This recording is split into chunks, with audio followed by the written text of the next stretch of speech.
Welcome to the We Know Ball podcast, episode 103. We got a fantastic episode for you guys today as we recap the post-football weekend scoreboard, college football week 12 in the books, NFL week 11 in the books. We're going to talk about all the storylines, all the things that you didn't notice, weren't paying attention to, things that you need to give more attention to, big-time upsets, big-time shakeups in both most likely the rankings in college football, but also Super Bowl odds. And we have a new favorite to win the Super Bowl, at least according to the sports books. So we'll get into all that. We'll get into the top performers of the week. We'll get into the NBA, got all that stuff, football towards the back end, NBA at the front end, and it's going to be a fantastic episode. Episode 103 of the We Know Ball podcast. Hopefully you guys enjoyed. Let's get into it. We Know Ball.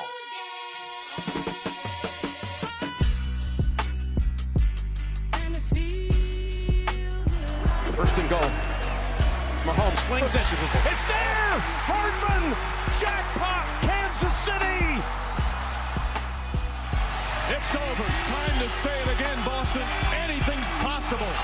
Banner number 18 has been secured. The Celtics are NBA champions. I mean, we know that we know ball around here. Hail, hail, Michigan. They are the champions of college football 2023. Start the party, Los Angeles! Your Dodgers have won the World Series! It is a UConn coronation. The Huskies make history. Back-to-back national champions. Well, we know ball, so.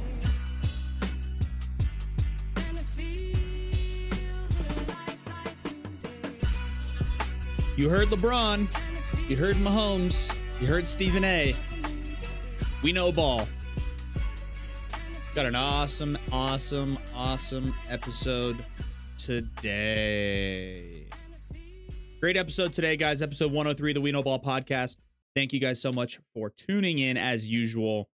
My name is Ryan, at Ryan Knows Ball. That's my handle on Twitter. Our social media channel, at We Know Ball Sports, and that's Instagram and TikTok.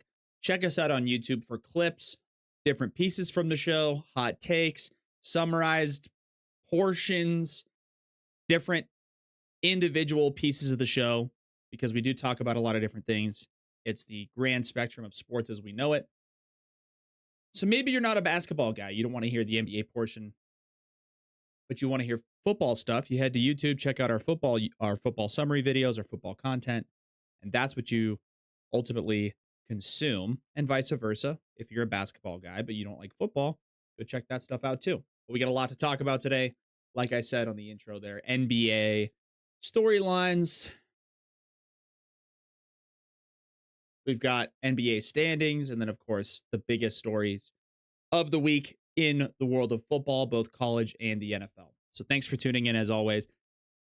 Really appreciate it. Episode 103. Excited to summarize it, man. We got a great episode today. Let's dive into it and start off with the NBA before we get into the world of football. So the main storylines of the NBA for now, as the NBA Cup kind of starts to take shape and starts to entice teams to potentially play a little bit harder. You've got some game winners over the weekend. Steph doing what Steph Curry has always done, putting teams away with seemingly impossible, ridiculous step back, 3-point shots. Jason Tatum hit a game winner over the weekend. I think, if I'm being honest, and I know, again, it's the regular season, and everybody knows that the regular season means almost nothing in the NBA. Almost nothing.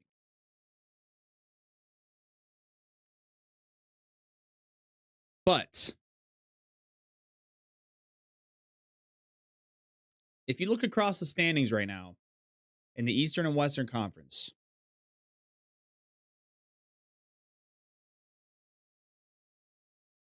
the biggest storyline has to be the Cleveland Cavaliers at 15-0. The Cavs are 15-0.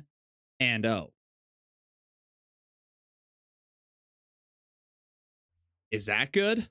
You tell me. 3.5 game lead over the Boston Celtics. Haven't lost a game. It's about as good as it gets there, folks. 15-0.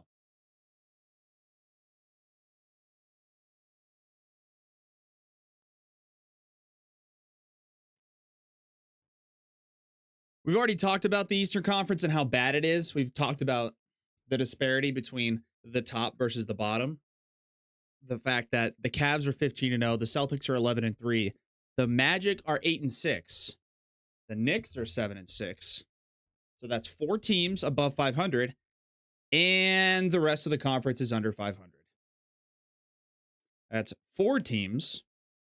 That's 4 teams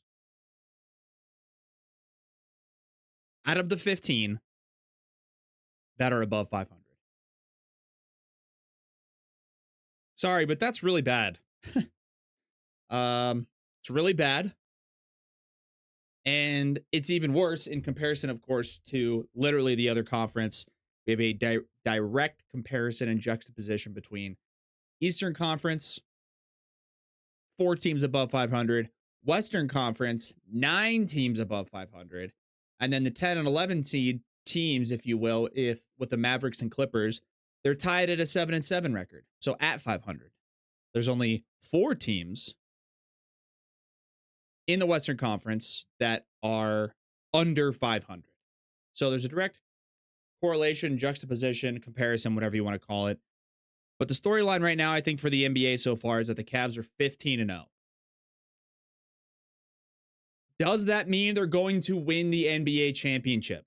No, it doesn't. However,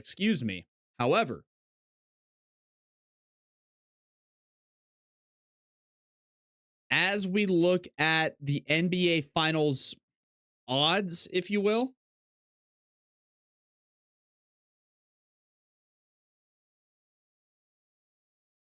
the Cavs actually have the 6th lowest odds, and the teams in front of them with the same or better odds to win the NBA Finals include the Nuggets, the Timberwolves, the Mavericks, the Knicks, the Thunder, and the Celtics. The Knicks have a higher or lower odds, like according to the sports book, there's lower odds for the Knicks to win the NBA Finals, which means it's more likely, according to at least FanDuel Sportsbook. The Cavs are plus 1,500 to win the finals. The Knicks are plus 800. So somebody explain that to me. The Knicks are 7-6. The Cavs are 15-0. Is there a direct correlation between regular season record and success and winning a championship? No, I get it. But overall, I mean, the Cavs are 15-0, and I don't really understand how they're not getting a lot more respect. People aren't talking about that. Now, of course, all it takes is 1 or 2 bad weeks, and all of a sudden the Cavaliers become borderline irrelevant, but I just don't see that happening. So right now, the Cavs are 15-0. In terms of NBA news and other pieces of that, I mentioned I got like a weird, my headphones are creaky right now. You guys can probably hear that. Very interesting. Regardless, they do match up with the Celtics here soon. The Cavs do. So that'll be interesting to see how that ultimately plays out. But they look good.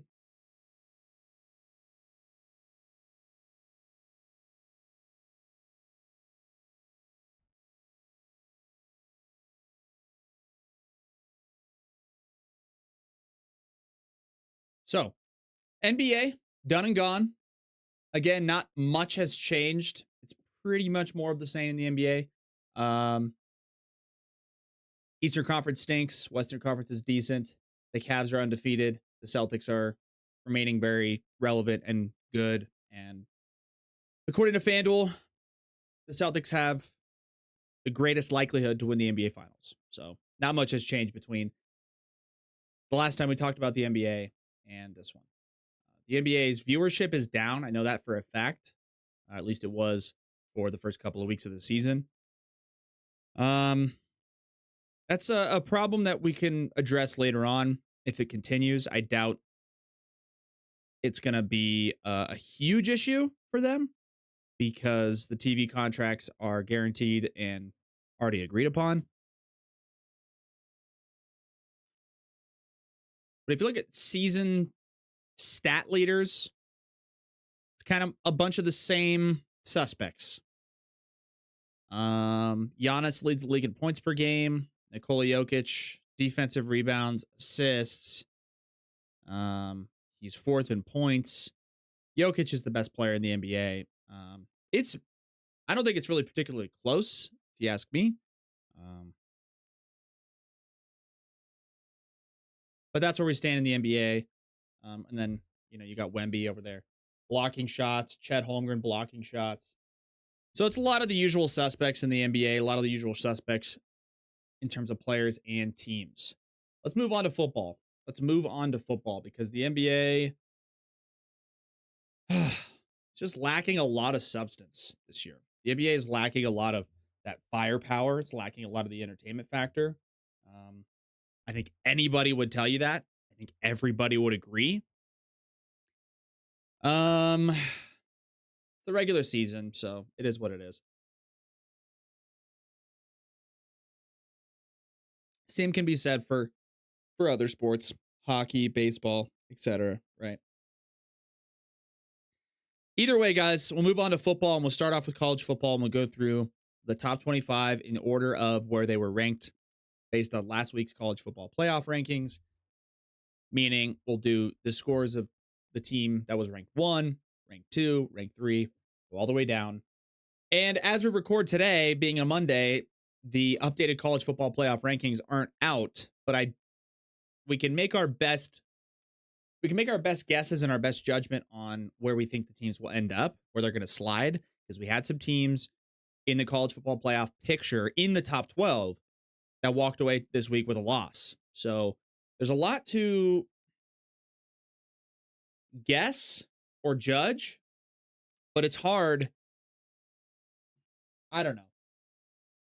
It's almost like the timing of your losses is just as important as who you lost to. Right? I mean, if you're a team that had playoff aspirations and you lose early-ish in the season, you can get bumped down in the rankings. And then as time goes on, as time passes and other teams ahead of you also start to lose, you can just try to keep winning and climb your way back up in the rankings. And I say that about a couple of different teams. We'll get into it.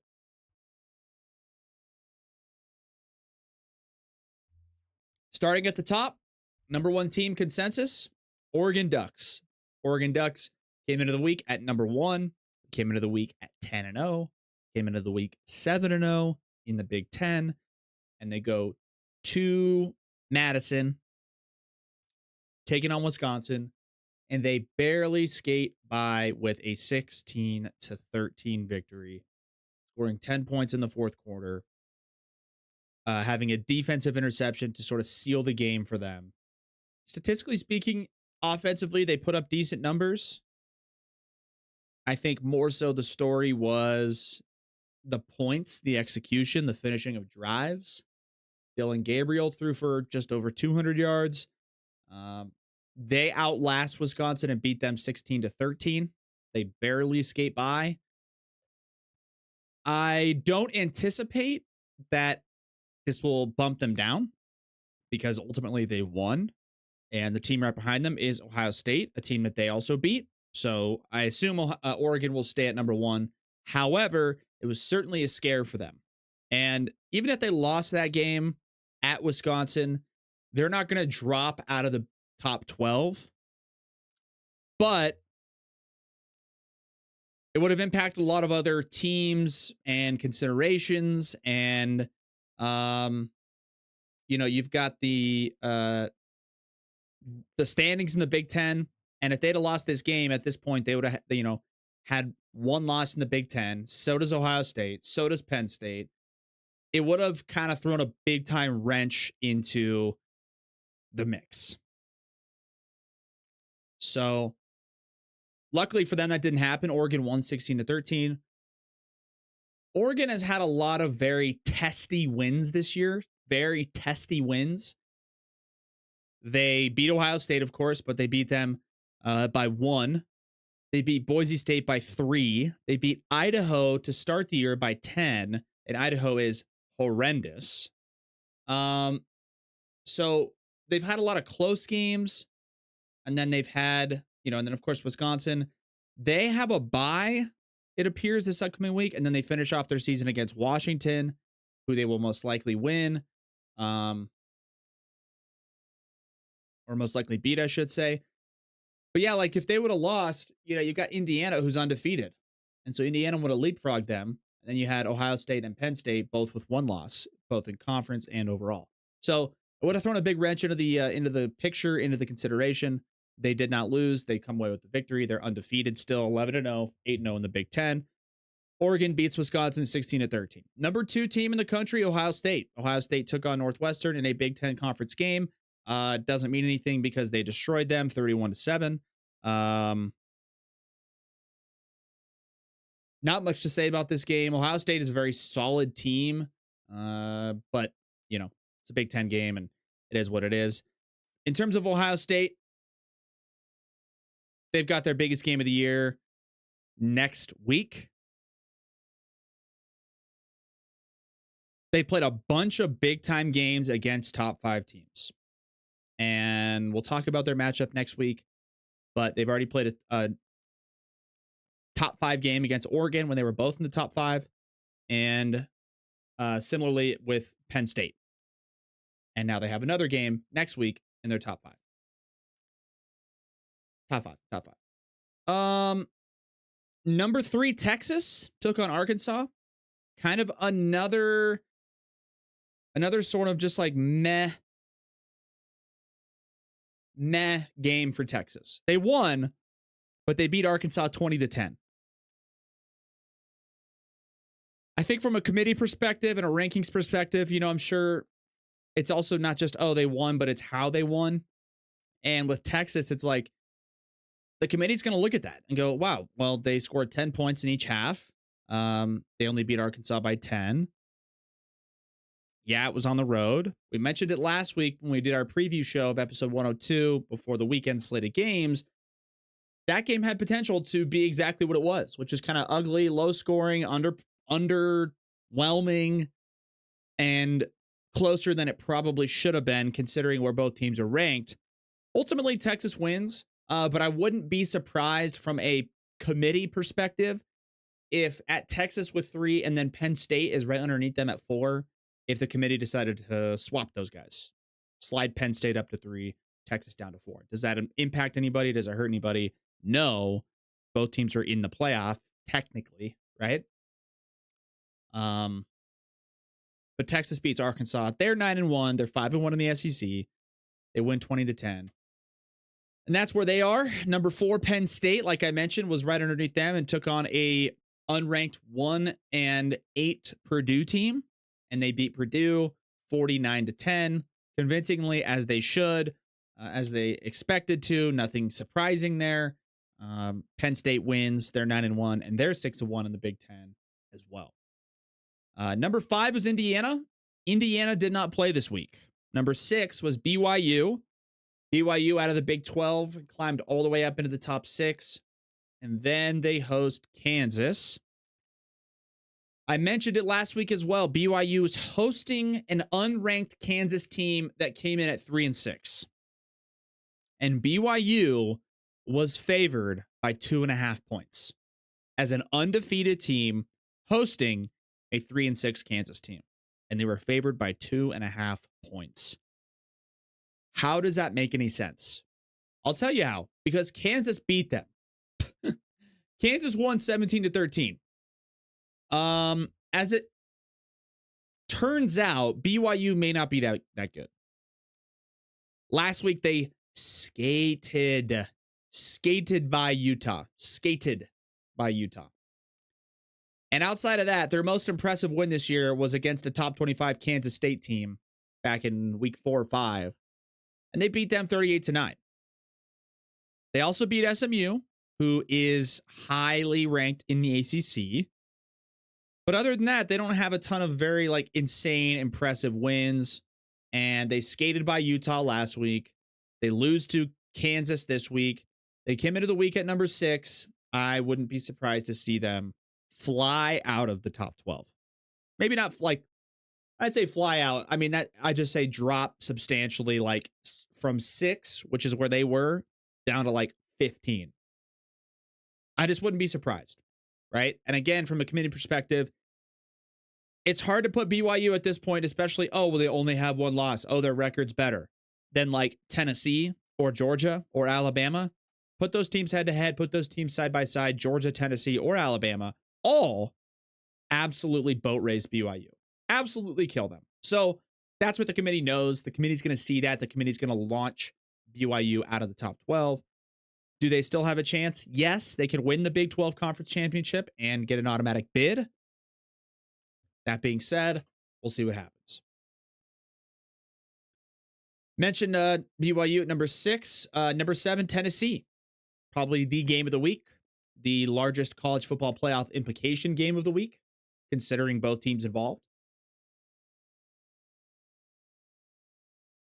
And that's number 7, Tennessee, on the road at Georgia. Number 12, Georgia. Tennessee comes in 8-1. Georgia comes in 7-2. So if Georgia loses 3 losses, ain't going to do it. Doesn't matter who you play, how tough your schedule is. If you lose 3 games, you're not going to be in the playoff. It was a must-win for Georgia. I hesitate to call it a must-win for Tennessee because I just don't think it was a must-win. However, they really wanted to, of course. And Tennessee, in my opinion, exposed their true colors. Nico Iamaleava at quarterback is young. He's inexperienced. He's inaccurate. He's not very polished. He's super raw. He's extremely talented, but he's raw. And against a defense and a team and a coaching staff that Georgia has, that's not going to play very well. And especially on the road in the SEC. So Georgia at 12 takes on and hosts number 7 Tennessee, and Georgia beats them 31-17. Georgia's 8-2, Tennessee's 8-2. Both teams have 2 losses in both overall and conference records. I wouldn't be surprised to see these two guys potentially swap positions, literally. Meaning Tennessee goes to 12, Georgia goes up to 7 or 8. But then, you got Georgia who lost to Alabama. So does Georgia leapfrog Alabama? They have the same record in terms of 2 losses, but Alabama beat Georgia. It's a lot. It's a lot. It's a lot of stuff. But I think, all things considered, I think both teams should be in the playoff. I think Georgia and Tennessee should be in the playoff. And again, as it turns out, right now in the SEC, I believe, let me see. And also looking at Georgia's schedule too, by the way. So Georgia's going to win out, more than likely.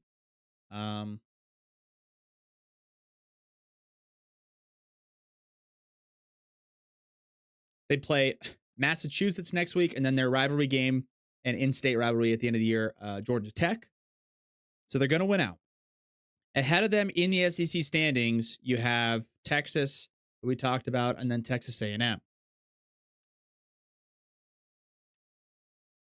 It's interesting. It's going to be interesting to see.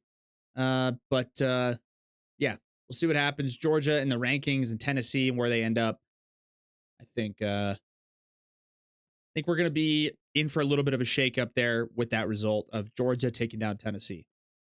Number 8, so Tennessee was number 7. Number 8, Notre Dame hosted Virginia, beat them 35-14. Notre Dame's 9-1. They don't have a conference necessarily, right? But they do have some interesting games coming up on their schedule, if I remember correctly. They have Army next week, who's a top 25 team, and then they host they host Army next week, and then they take on USC to finish the year. So respectable, two respectable programs. Ideally for Notre Dame, they go through those and they win both. They can't guarantee themselves a top 4 spot because they aren't in an affiliated conference. And so they can't be one of the top 4 ranked conference champions.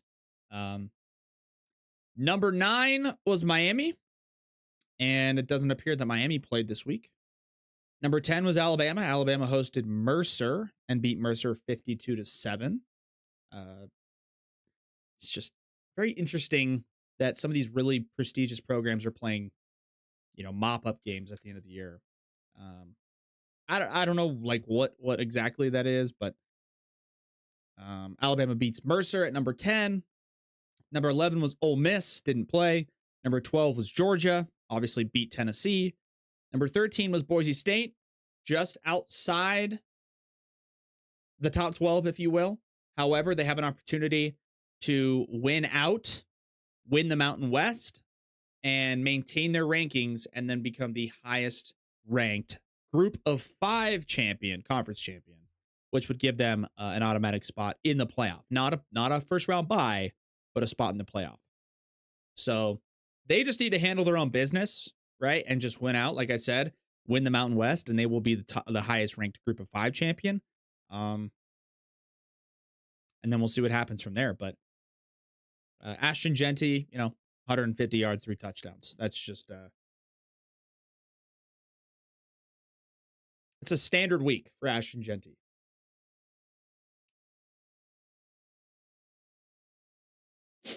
Boise State was 13. SMU at 14 takes down Boston College 38-28. SMU's 9-1. They're 6-0 in the ACC. They will potentially be playing for a conference championship as well. SMU's remaining schedule is 2 conference games with Virginia and Cal. But as it stands right now, they are the highest ranked team in the ACC. They have the best record in the ACC. They're 9-1 with a 6-0 conference record. So more than likely, SMU will be competing for an ACC championship and a spot in the college football playoff as well. So SMU wins at number 14. Number 15, Texas A&M hosted New Mexico State in one of those garbage games. They beat them 38-3. Number 16, Kansas State hosts an unranked Arizona State team and loses. Kansas State has 3 losses. They are cooked. Number 17, Colorado hosted Utah. They hosted Utah in a Big 12 conference game and beat them 49-24. And if you look ahead at Colorado's schedule, they now go to Kansas and then host Oklahoma State. And again, if they win both of those games, they will be in the conference championship game. And if they get in the conference championship game and they win, they will be in the college football playoff. That would be absolutely insane. It would be an incredibly, I don't even want to say unlikely. I was going to say it's unlikely, but it's not.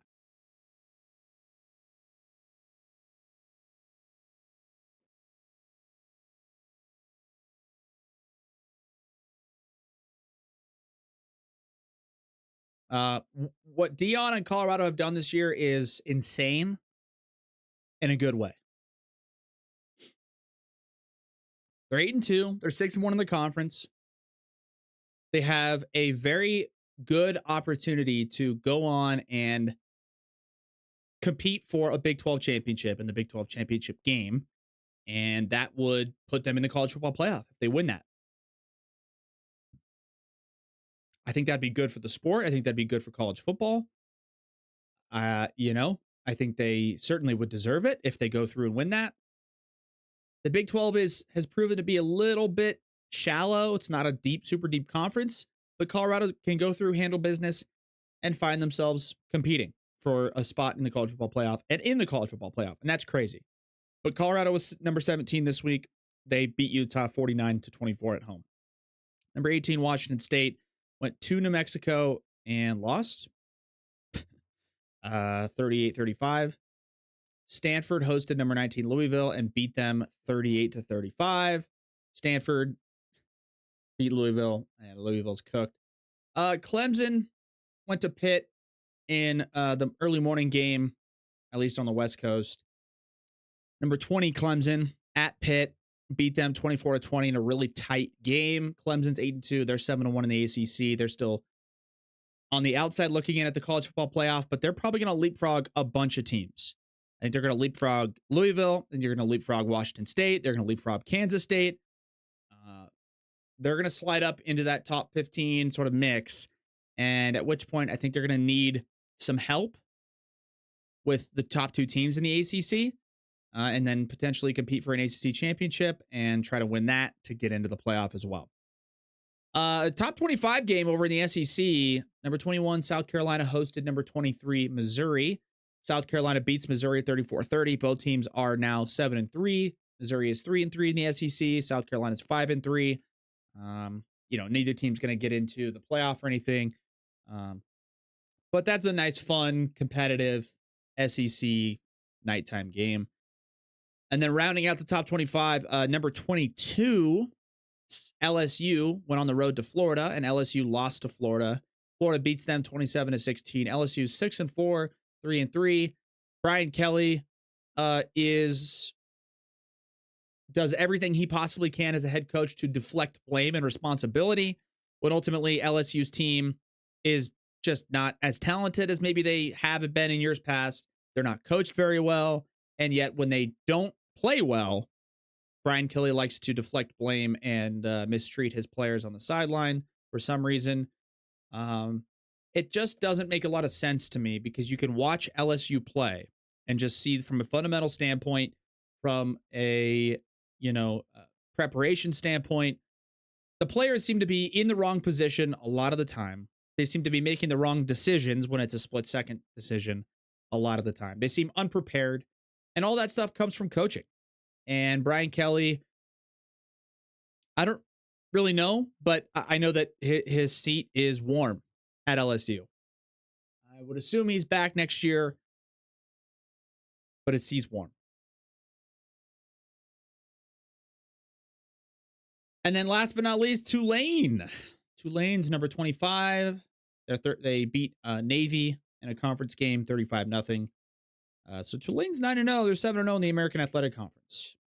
And there's a chance Tulane can find themselves sneaking into the playoff, depending on how things go.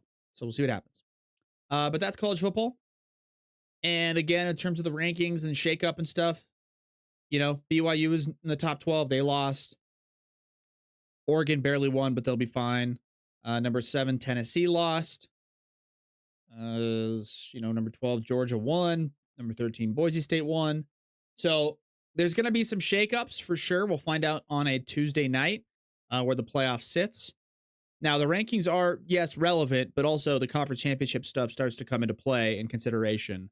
And I like that. I like that that's a consideration, but also it doesn't mean just, the top 12 get in. It's conference champions. So that's where we stand in college football. We will look ahead on our next episode on Thursday, what the games look like this week. The one to pay attention to, of course, the most is the biggest game of the week in week 13 with big time college football playoff implications. And that is number 5, Indiana traveling on the road to number 2, Penn State. I'm sorry.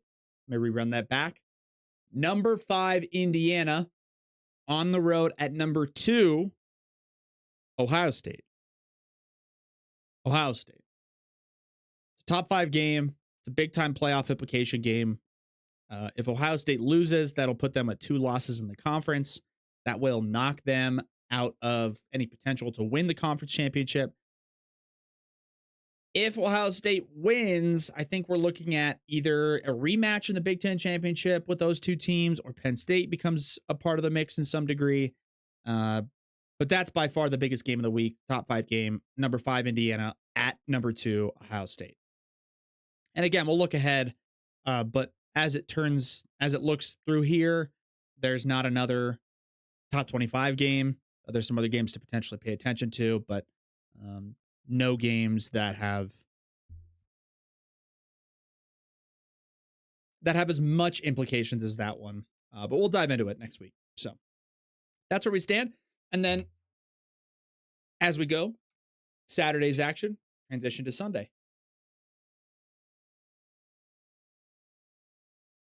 NFL.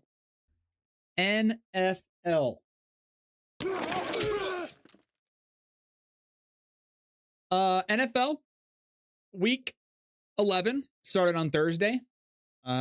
First game of week 11 happened right after our last episode between the Eagles and the Commanders. The Eagles hosted the Commanders in Philly. The Eagles beat the Commanders 26-17.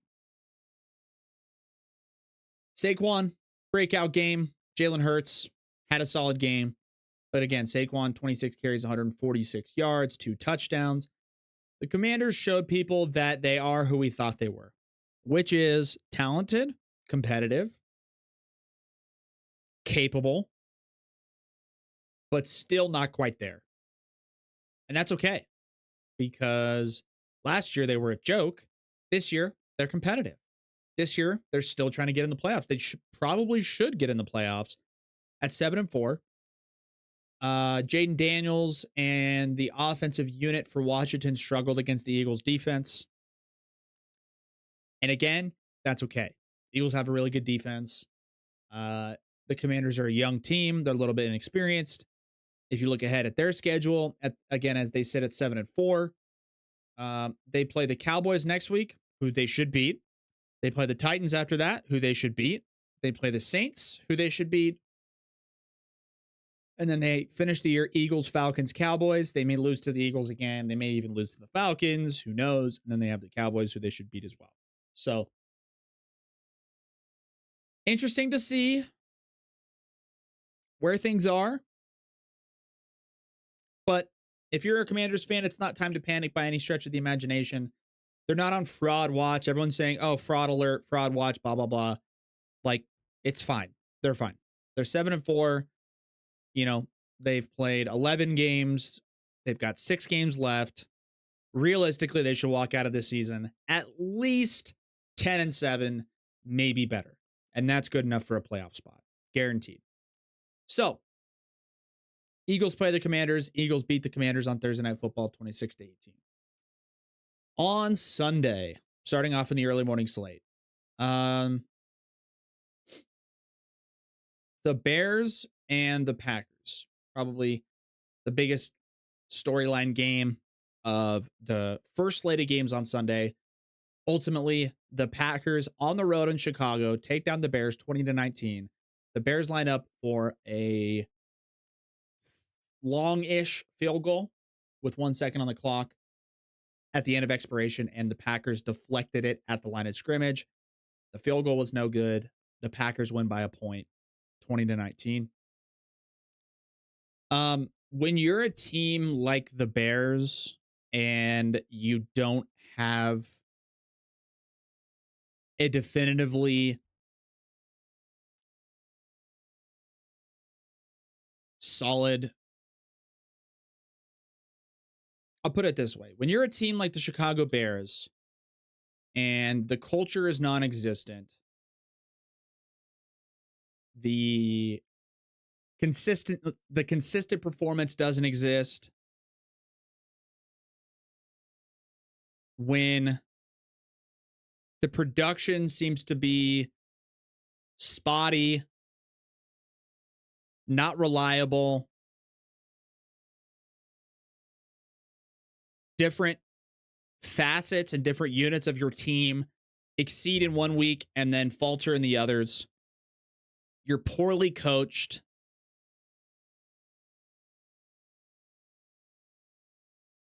All of these factors come into play when it comes down to a one play,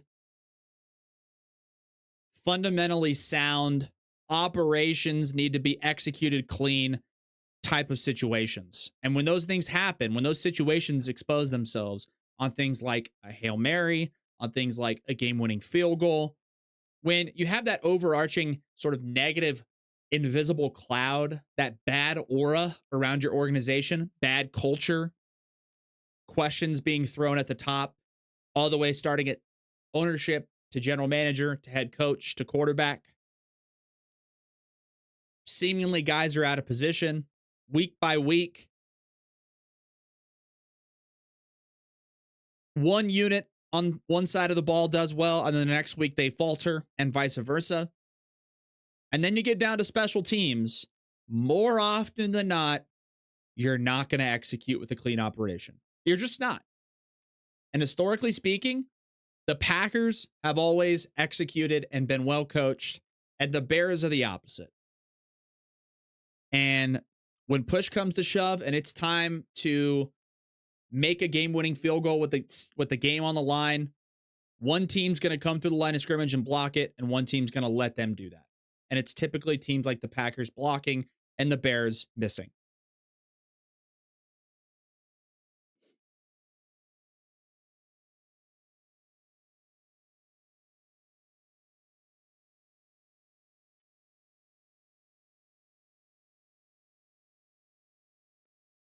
I think the Chicago Bears' biggest mistake was not doing everything they possibly could to go after Jim Harbaugh coming out of Michigan. They already had a head coach. I get it, blah, blah, blah. But the Bears organization historically in the last 20 or 30 years underperformed, fundamentally not where they should be, dysfunctional, heartbreaking losses, one possession losses, all things that can be mitigated with culture and with a head coach that comes in and demands excellency and knows exactly how to be prepared in critical situations. And Jim Harbaugh is that guy. We've already seen it with the transformation that he's imposed on a Chargers organization that historically has been exactly the same as the Bears, especially over the last 30 years. One possession games, they always lose. Crunch time situations, they always falter. We need clean operations on a critical last second play. Never happens. Bears, Chargers, handful of other teams. Since Jim Harbaugh's been with the Chargers, it's been the opposite. They seem more prepared. They seem more confident. The culture has changed a little bit. And with the Bears, it's just been more of the same. It's been perpetual. It's been Matt Eberflus as a joke. It's been defensive backs not paying attention as the ball snapped on a final second Hail Mary that they ultimately tip up and lose the game. Clean operations, need a line of scrimmage presence on a game-winning field goal. Doesn't happen, etc., etc., etc. Chargers, it's been the opposite this year. And it's been a breath of fresh air for Charger fans and something we're not used to as NFL fans, because typically the Chargers organization just flops when push comes to shove and it's time to win a critical game, win in a critical situation. So for the Bears, there's no reason why they shouldn't have gone after a guy like Jim Harbaugh, a culture-changing quarterback. The Bears set themselves back by not going after a coach that is a culture-shifting, excellence-demanding caliber guy like Jim Harbaugh. Matt Eberflus just screams mediocrity. He just screams it. He's never accountable in the postgame. He never has the right answer. And then he's never able to back up any of his vague responses with changes on the field. And despite all of that, despite seemingly the approach and the change in approach against the Packers, the Bears still found themselves down by a point with 1 second left, and they can't run a clean operation on special teams. That's coaching. It's just coaching. It's putting your guys in the right spot.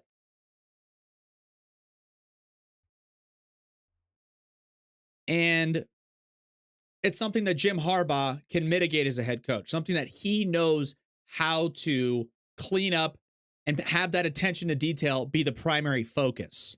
And we've seen the transition he's already created, the culture shift he's already been a part of with the Chargers organization, an organization historically that's done the exact same thing as the Chicago Bears in the last 30 years.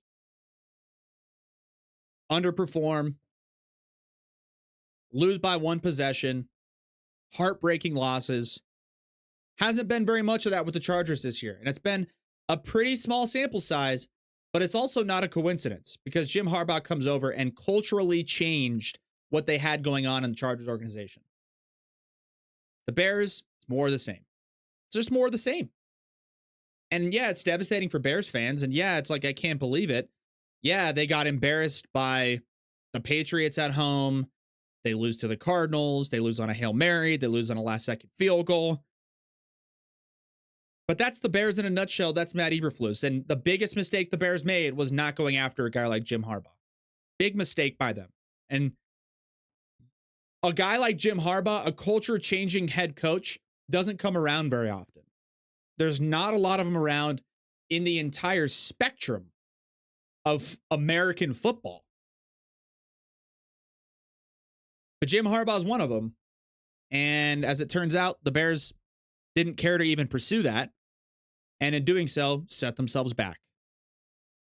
And it's going to be another year of underperformance and mediocrity for the Bears, despite the fact that they took a number 1 overall quarterback. They took a number 9 overall wide receiver.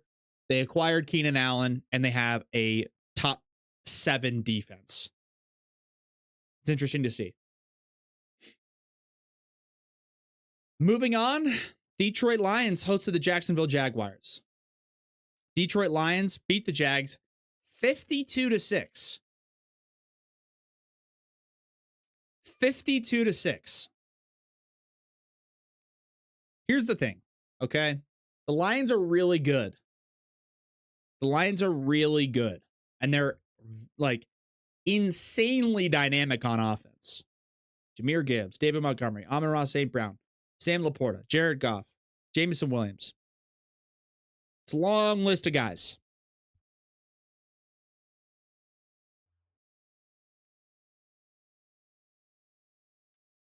And because of their win, I think this past week, their win and the dominant fashion, the absolute debauchery blowout, 52-6,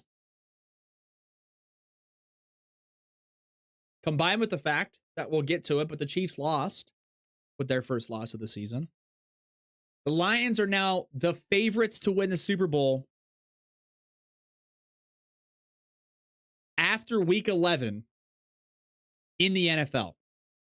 After week 11, deep into the NFL season, past the halfway point, the sports betting odds favorite to win the Super Bowl after week 11 is the Detroit Lions.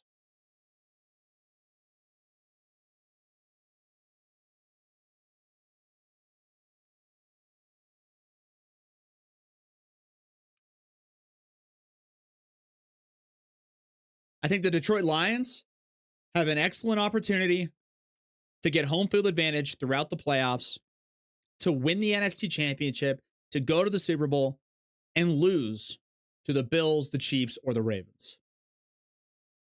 Or the Steelers.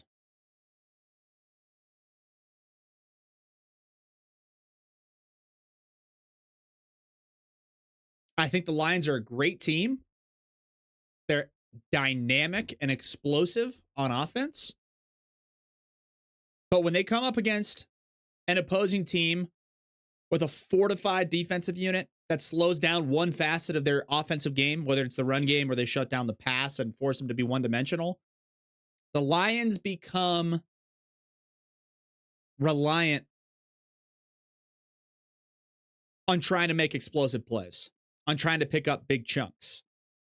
And that's the opposite of what the Chiefs have done this year. It's the opposite of what the Steelers have done this year. It's the opposite of what the Buffalo Bills have done this year, because they don't need to rely on gaining big chunks. The Lions are the most explosive offense in the NFL. But when one of the two facets of their offense gets limited, they become reliant on the other one. The opposing defense can sell out to stop that portion of it, especially on 3rd and long situations where they need to pass. And then on the flip side, the Lions defense doesn't have enough with the injuries that they've sustained with both Aiden Hutchinson and now Anzalone, that for me, once the Lions face a team with a solid defensive unit, my money's on that other team. Doesn't matter who that other team has on the offensive side of the ball. If you put the Lions up against the Chiefs, the Ravens, the Bills, the Steelers, maybe a couple of other teams, I think it's close, and I think a lot of those other teams actually beat them. That's not to say the Lions are a bad team. I think the Lions are the best team in the NFC. The Lions have a great chance as the Super Bowl favorites after Week 11 to run the table, host the NFC Championship, get home field advantage, and go to the Super Bowl. They have a great opportunity to do that. But I think no matter who the Lions play in the Super Bowl, whether it's the Chiefs, the Ravens, the Bills, the Steelers, shoot, even the Chargers on the AFC side, they're going to have a hard time. They're not a bad team. They can compete. But all those teams, what do they have in common? Awesome, excellent, fortified defensive units. Exceptional pass rush. If they shut down the run game, if they limit the damage from Montgomery or Jahmyr Gibbs and turn the Lions into a semi-one-dimensional offense, pass-heavy, pass-reliant, they can get after the quarterback. All of those teams can get after the quarterback. And then the Lions start to struggle scoring. We've seen it with the Texans. Then Jared Goff starts to force some throws. Then he starts to turn the ball over. You turn the ball over and give it back to an offensive unit or a quarterback like Josh Allen, Patrick Mahomes, Lamar Jackson. Gonna struggle. Gonna have a hard time. I like the Lions. I like their story. I like everything about them. I love their head coach. But I think they're a little bit too one-dimensional in terms of offense. And they've sustained some pretty bad injuries on the defensive side of the ball. If they still had Aiden Hutchinson and Anzalone, I'd say, give me the Lions to win it. They got enough on the defensive side. They're going to put up points on the offensive side. They can win the Super Bowl. But I think if they match up against any of the top 4 teams in the AFC, I think the Lions being the Super Bowl betting favorites after week 11 is a lot of recency bias. They're the favorites right now. Higher, lower, whatever you want to say, Super Bowl odds than the Chiefs, the Ravens, the Bills, the Steelers, the Chargers. And I think any of those teams on the AFC side of the ball present a really unfavorable matchup for the Lions. The Lions should host the NFC Championship game. They should have home field advantage. They are good enough to do so. And they probably end up taking down whoever it is on the NFC side. The Eagles might give them a little bit of an issue. The 49ers might give them a little bit of an issue. But I do think the Lions are the best team in the NFC. But if they match up against any of those top 4 teams on the AFC side of the ball, Chiefs, Ravens, Bills, Chargers, Steelers, they're going to have a hard time.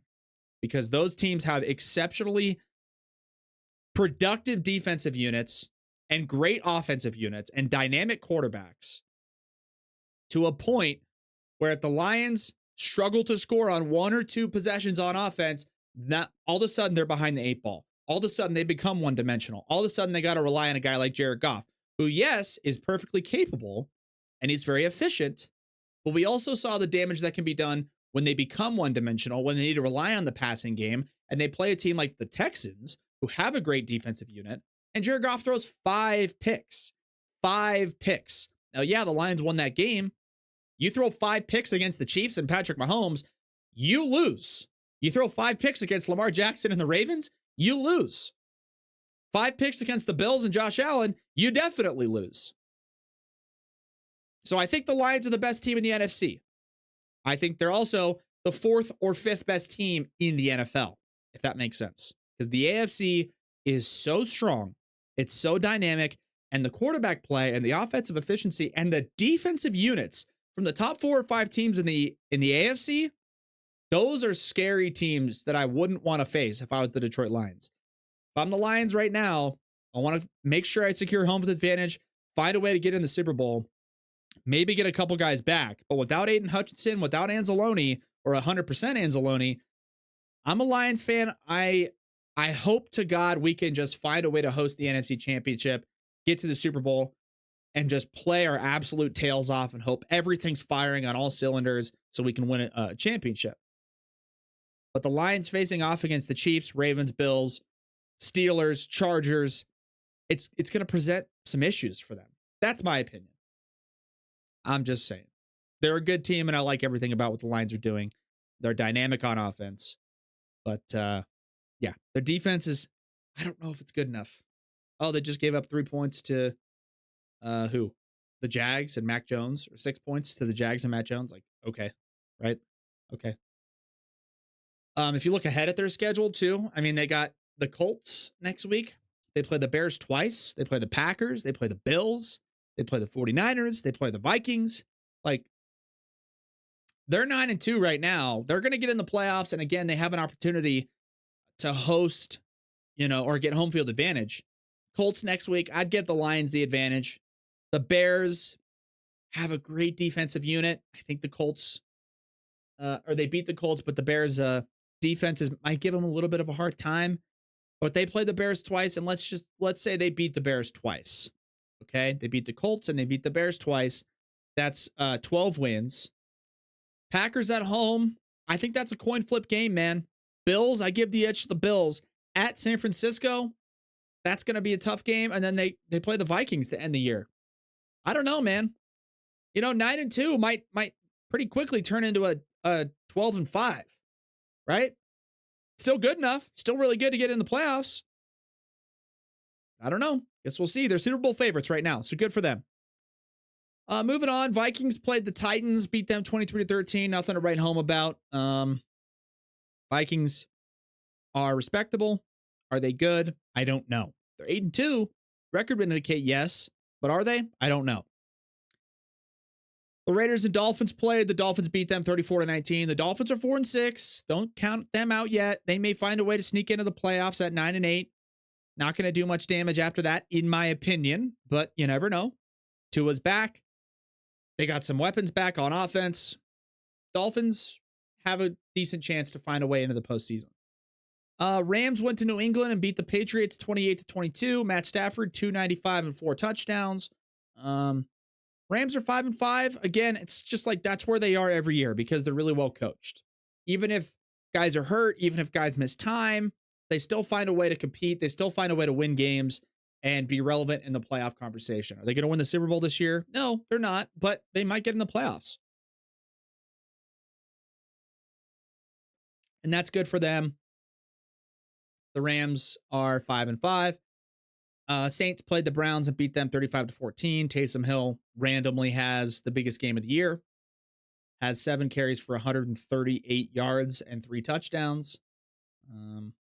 Saints are toast. Browns are toast. Colts went to New Jersey / New York. Played the Jets in New York. The Colts beat the Jets 28-27. The Jets are cooked.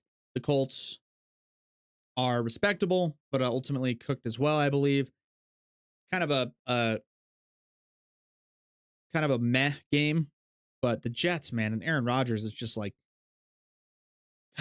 so wild how underperforming they consistently did this year. So Jets are cooked. Colts are still relevant technically, but they're going to play some tough opponents here in the upcoming weeks, and it'll be interesting to see if they can find themselves back in. But they're 5-6, so again, they're not out of it either. Second best game of the day, in my opinion, in terms of just relevancy and record and caliber. The Steelers hosted the Ravens, just a classic AFC North matchup. Steelers beat them 18-16, just a defensive game. Lamar Jackson, not great, 16-33, 207 and a touchdown. Derrick Henry, 13 carries, 65 yards and a touchdown. Also fumble lost. The Ravens score a touchdown towards the end of the game to make it a 2-point game, and then they go for 2 and they can't get it, and the Steelers ultimately prevail. The Steelers are 8-2. The Steelers are 8-2. The Ravens are 7-4. Both teams will be in the playoffs. Both teams will be competing potentially against each other again. I mean, maybe they play each other like literally in this regular season. They do, but it's hard to say. It's I don't know which team's better. I know the Steelers beat them, but that's at Pittsburgh. It's like, how good are they actually? Lamar Jackson just at times, man, he just seems to be ineffective. Defenses can just limit the damage from him. And that's what the Steelers defense did. And they beat them 18-16. Both teams are solid and they're in a good spot. Seahawks played the 49ers and the Seahawks beat the 49ers 20-17. The 49ers seem to be more dysfunctional this year than in any year in recent memory. And that's unusual for a guy like Kyle Shanahan to have his team seeming to be dysfunctional. They seem to be out of sync. They seem to be out of rhythm. they seem to be sort of pointing fingers. Brock Purdy's been okay, but you had special teams problems last week with Deebo Samuel. They lose George Kittle. I guess McCaffrey's back, but they're 5-5 this year when a lot of people had them pick them to be the best team in the NFC or second best or competing with the Lions. You know, the 49ers probably going to find a way to get in the playoffs, but they just don't scare anybody anymore. And for the Seahawks to go in there on the road and beat the 49ers shows everybody like the 49ers are not scary. They're not scary. Probably the best game, again, in terms of just caliber of the day was the Chiefs going on the road to Buffalo to take on the Bills. Bills beat the Chiefs 30-21. Josh Allen played a little bit of hero ball towards the end as the Bills go for it with a lead. Go for it on fourth down, and Josh Allen scrambles for a long rushing touchdown, breaking tackles along the way. Again, putting on the superhero cape that he tends to do quite often. And the Chiefs get their first loss of the season. The Bills are 9-2. The Chiefs are 9-1. You know, the undefeated situation for the Chiefs, let's be honest, it was a little bit fluky, but ultimately good teams find a way to win games. The Bills and Chiefs right there, in my opinion, that's just lining up to be an AFC championship game. Don't sleep on the Steelers. Don't sleep on the Ravens. Don't sleep on the Chargers. But ultimately, that may be what the AFC championship game looks like if both teams are, 1 seed and 2 seed. That's going to be really dynamic and awesome to see. I hope the Bills can maintain this level of play, and I hope the Bills can get that first round bye and have the potential to get into another conference championship game. Because if they do, they've got the recipe to win. They've got the recipe to win. They just did it. So we'll see what happens. But the Bills beat the Chiefs 30-21. I think what makes Josh Allen so great is also what leads him to monumental failures and detrimental decisions. It's the exact same factor, and it's the same thing that shows itself in every game Josh Allen plays. Josh Allen's ceiling and his capabilities are so high, and he knows that a lot of times he tries to achieve that maximum output situation, tries to play hero ball, forces balls into coverage, puts his shoulder down for extra yards, and then turns the ball over. But when he doesn't turn the ball over, he becomes arguably the most dynamic quarterback in the NFL. It's the fact that he knows he can be that, and he tries to achieve that more often than maybe he should. And in doing so, he ends up turning the ball over in some cases. But when he's at his best and he doesn't turn the ball over, Josh Allen is arguably the best quarterback in the NFL. And right now, he's the MVP frontrunner. He's throwing the ball great. His team is 9-2. I guess statistically, Joe Burrow may have him beat in some categories, but Joe Burrow's team is 4-7 and Josh Allen's team is 9-2. We'll get into that in a second. But ultimately, Josh Allen knows at his peak, he can be literally Superman. Josh Allen knows he can be Superman. The problem is, sometimes he tries to be Superman when he doesn't need to be Superman, forces balls into coverage, puts his shoulder down for extra yards, turns the ball over, causes the Bills to literally lose games. But at his peak, we've seen it against the Chiefs time and time again, both the postseason game that he had where he led the Bills down the field multiple times to take the lead in that critical playoff game that the Bills ended up losing. But this game against the Chiefs, where he seemingly saved America by beating the Chiefs and giving them their first loss of the year, he puts his shoulder down, he scrambles for extra yards, he breaks a bunch of tackles and scores a touchdown. It's like, dude, that is as dynamic as a quarterback could be, as impactful as a quarterback can be on one play that anybody's seen this year. Potentially the play of the year up to this point. So Josh Allen's peaks are literally Superman. His valleys are literally when he's trying to be Superman and he's not able to achieve that, and he causes detrimental decision-making. It's the give and take you have with Josh Allen. That's why everybody loves him. That's why everyone thinks he is top 3, top 5 in the league. I don't think there's any argument about that. I just hope he can be more calculated, be smarter in some other situations, and ultimately lead the Bills to home field advantage so that he can have that exact same situation lined up against the Chiefs later on in the postseason. Because we all love Josh Allen, and that was dynamic. Last but not least, again, oh, by the way, there's Monday Night Football tonight. Texans play the Cowboys. I don't care. I don't think anybody cares. Texans are going to win. Last game to talk about here. Bengals at the Chargers on Sunday Night Football. Joe Burrow 2024 is the exact reason why anybody using quarterbacks, I'll put it this way.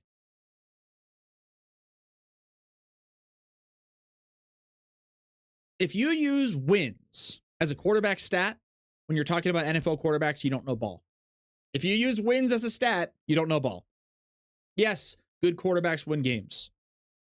Guess what? Good quarterbacks can also lose games. Some of the best quarterbacks of all time never did anything in the postseason. Oh, that's because they're bad. No, it's not because they're bad. It's because football has 3 facets. Football has 3 parts of the game. Offense, and then defense and special teams. And as a quarterback, you can do almost everything right. But you don't get the proper pass protection. You deliver the ball perfectly down the field. Receiver doesn't catch it. Running back doesn't make the right cut. You still do everything you can. You still put on a one-man show. Maybe you lead your team within field goal range. Bad snap. Kicker misses it. Defense gives up a bunch of points, and you don't win. That's why wins are not a quarterback stat. They are a complementary piece of a portfolio for quarterbacks, but wins are not a quarterback stat. And I don't want to hear anybody anymore talk about, oh, well, winning, this guy won more. This guy is a Super Bowl. This guy doesn't. As a quarterback, you don't need to be very good and be the quarterback, and you can win a Super Bowl because your defense is elite, your special teams unit is great, your coaching is outstanding, and you had a good running back.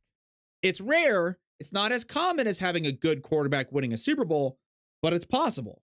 And on the flip side, you can be an elite quarterback.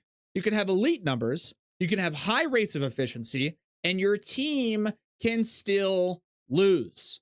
Joe Burrow 2024, prime example. Phillip Rivers, prime example. Dan Marino, prime example. Elite quarterbacks, Hall of Fame caliber, top 5 in the league at their peak, and yet they can't win. And yet their team loses. And yet they lose every one possession game they play. Wins are as much as a quarterback stat as they are coaching and operations and culturally and kickers and so many different other factors that if they went the right way for Joe Burrow this year, Joe Burrow is not 4-7. He's literally 8-3. But because McPherson can't make kicks, because the defense is giving up 30 points a game, Joe Burrow leads the league in passing yards, passing touchdowns, efficiency, all these different numbers, and his team is 4-7. 4-7. Not to mention, last night in the Sunday night game, Joe Burrow's putting up crazy video game numbers again. 356, 3 touchdowns. He's getting backside pressure, frontside pressure. He's breaking tackles. He's breaking sacks. He's throwing on the run. And they still lose because Evan McPherson didn't make kicks, because their defense gave up 34 points.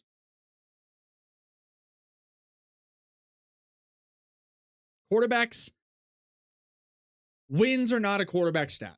They are a complementary piece of a portfolio for a full body of work in terms of evaluating quarterback play, quarterback efficiency.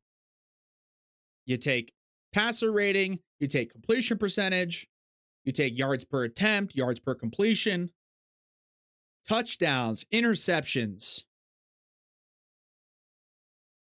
and wins. And it's all part of the same melting pot when you're judging a quarterback and evaluating how valuable they are. Wins and losses is not a quarterback stat. Eli Manning was a 500 quarterback. Phillip Rivers was above 500. Eli Manning won 2 Super Bowls. Phillip Rivers didn't win any. Joe Burrow leads the league in passing, leads the league in touchdowns, leads the league in almost every quarterback stat. His team's 4-7. In football, You need a good quarterback to win, but you also don't need it. No, you don't need it. In football, if you want to win, you probably need a net positive quarterback. If you have a great quarterback, if you have an elite quarterback, most likely you're going to win. But just because you have an elite quarterback, it's not a guarantee that you win. But people act like, oh, he's elite, he's great, and he wins games because he's good. The team wins because of the quarterback. If you have an elite quarterback, you still need the other facets of your game in order to win. You cannot win single-handedly on high-level quarterback play. It simply cannot happen. It does not happen. It continues not to happen, and Joe Burrow is a prime example of that in 2024. That's my take. That's my episode. That's today's We Know Ball podcast, episode 103. Hopefully you guys enjoyed today's episode. Had a lot to discuss, had a lot to uncover there. We got a shakeup in college football. We've got shakeups in the NFL. Chiefs get their first loss. Other teams are starting to expose themselves. New Super Bowl favorites. Lots of things to discuss. Hopefully you guys enjoyed it. And guess what? We will be back next episode later this week to preview the upcoming games in both college and the NFL. So hopefully, again, you guys enjoyed episode 103 of the We Know Ball podcast. My name is Ryan, at Ryan Knows Ball. That's my Twitter handle. At We Know Ball Sports, Instagram and TikTok. Hopefully you guys enjoyed it. I certainly did. Check us out on YouTube, Apple Podcasts, and Spotify listeners. Really appreciate it.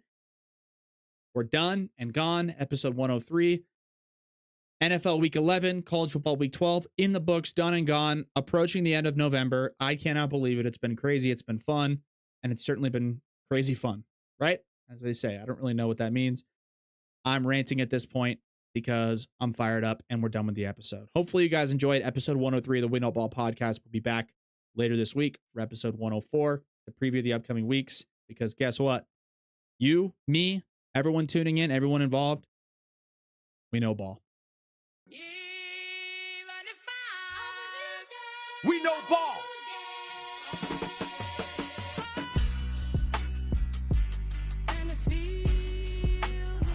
First and goal. Mahomes flings it. It's there! Hardman! Jackpot! Kansas City! It's over. Time to say it again, Boston.